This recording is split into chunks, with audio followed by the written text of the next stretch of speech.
Crime is spiking in Chicago, and the police department has a plan to fix it. But will it work, or is this yet another shuffling of the same deck with just the addition of new buzzwords? CBS 2's Suzanne Le Mignot is digging for answers and joins us live. Suzanne.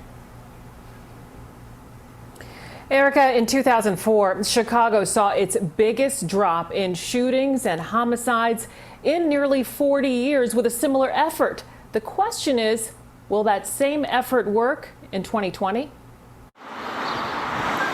The announcement of a new CPD strategy comes after a violent 4th of July holiday weekend in Chicago. 2 children killed, nearly 80 people shot.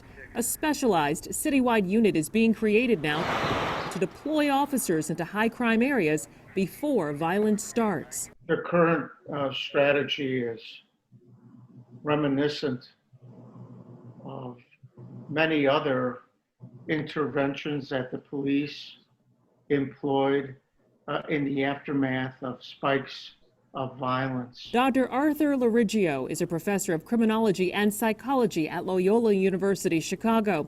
He's referring to a strategy used in 2004 when then Superintendent Phil Klein implemented the Targeted Response Unit to fight crime citywide.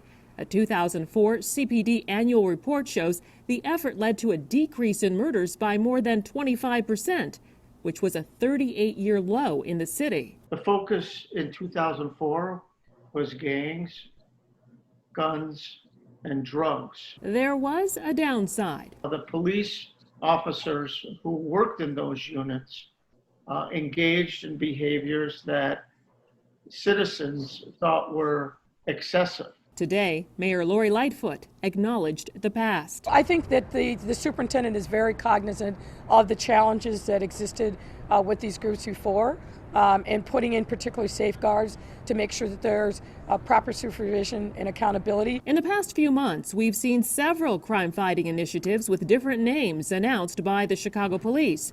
Loriggio says the best way to make the current strategy work is by the police gaining the community's trust. Residents will react in a different way to the police presence because it's 2020. Now, Loriggio also says that the police have to have the cooperation of the jails and the court system, and there have to be economic opportunities in place for those in need in communities in order for the violence to stop. Suzanne Le Mignot, CBS 2 News. Suzanne, thank you.